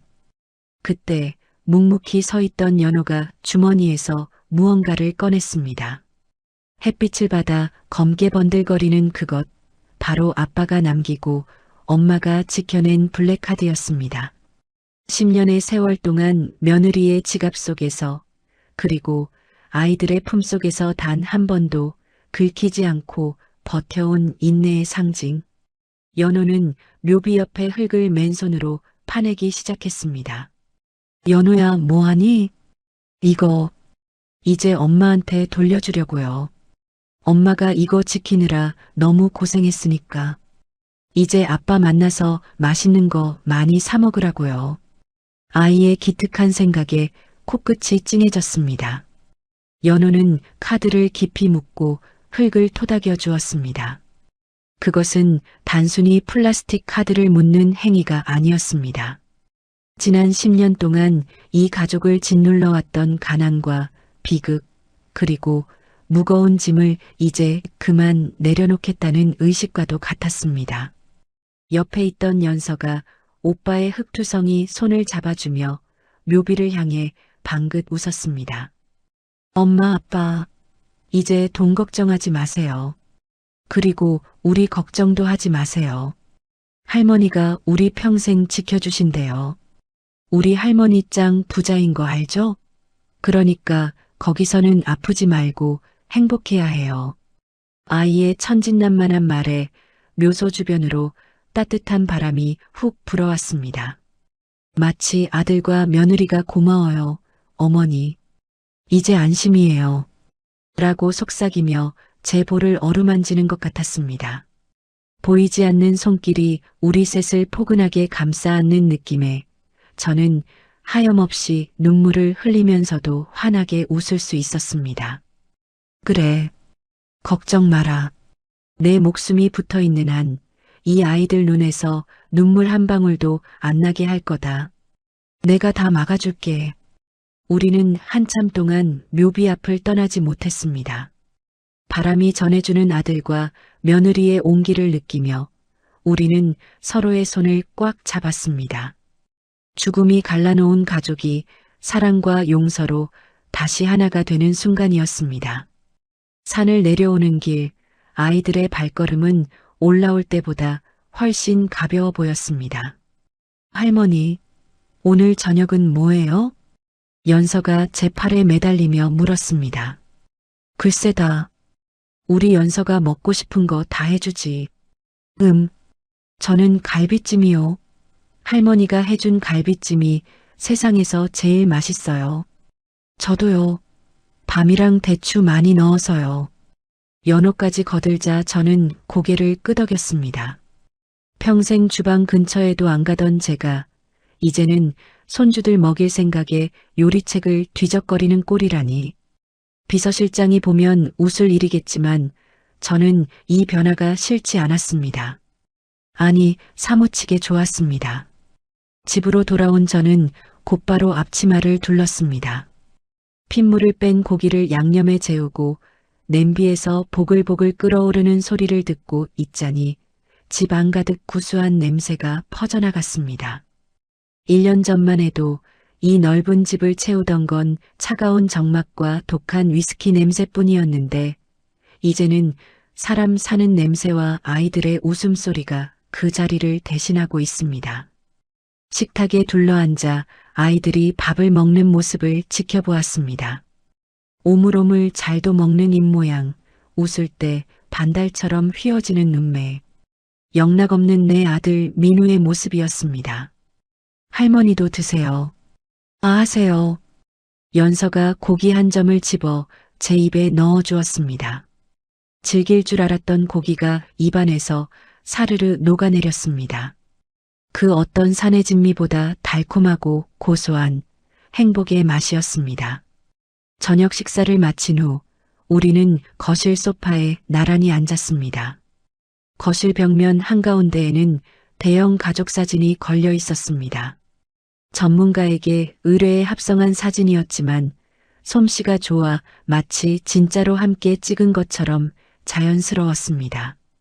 사진 속에는 턱시도를 입은 아들 민우와 웨딩드레스를 입은 며느리 지은이, 그리고 그 앞줄에 저와 쌍둥이가 나란히 서서 환하게 웃고 있었습니다. 비록 현실에서는 단 한 번도 함께하지 못한 풍경이었지만 사진 속에서만큼은 우리는 완벽한 가족이었습니다. 10년 전 며느리를 내쫓았던 그 어리석은 과보는 제 남은 생을 다 바쳐도 씻을 수 없을 것입니다. 하지만 신이 제게 늙고 병든 몸을 이끌고라도 더 살아가라며 시간을 허락하신 이유는 분명했습니다. 남은 생을 이 아이들의 웃음을 지키는 데 바쳐라. 그것이 제가 받은 마지막 소명이었습니다. 창밖으로 붉은 노을이 지고 있었습니다. 아이들이 제 품으로 파고들며 재롱을 부렸습니다. 연호는 학교에서 있었던 일을 미주알 고주알 떠들고 연서는 제 무릎을 베고 누워 강아지처럼 웅얼거렸습니다. 이 평화로운 저녁 풍경 위로 며느리와 아들이 하늘에서 우리를 지켜보고 있는 듯한 따스한 햇살이 거실 깊숙이 들어와 길게 누웠습니다. 그 햇살 속에 먼지들이 춤추는 모습마저 아름다워 보였습니다. 저는 사진 속 아들과 며느리의 눈을 맞추며 마음속으로 말을 건넸습니다. 민우야, 지은아, 걱정 말고 푹 쉬어라. 너희가 못다한 사랑, 내가 다 채워줄 테니.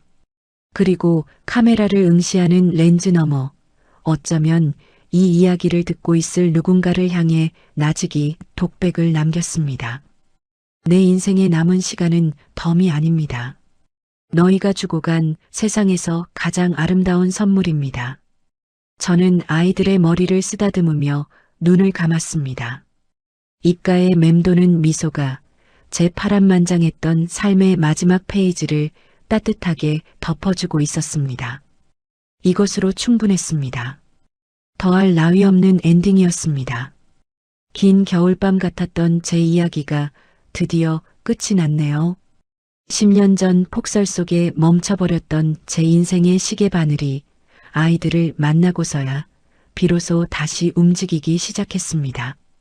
억만금을 줘도 살 수 없는 게 가족의 온기라는 걸 이 늙은이가 뼈저리게 후회하고 나서야 배웠습니다. 부디 여러분은 저처럼 늦지 않으셨으면 합니다. 자존심 때문에 혹은 바쁘다는 핑계로 곁에 있는 소중한 사람에게 상처 주지 마세요. 사랑한다는 말, 미안하다는 말을 내일로 미루지 마십시오. 저는 이제 남은 생 동안 하늘에 있는 아들과 며느리의 목까지 우리 연호와 연서를 사랑하며 살겠습니다. 그게 제게 남은 마지막 속죄이자 신이 주신 최고의 축복이니까요. 제 부끄러운 참회록을 끝까지 들어주셔서 감사합니다. 이 봄날의 햇살처럼 여러분의 가정에도 항상 따뜻한 행복이 깃들기를 진심으로 바랍니다. 이야기를 끝까지 들어주신 분이 계시다면 잘 들었다고 댓글 하나만 남겨주세요. 감사합니다.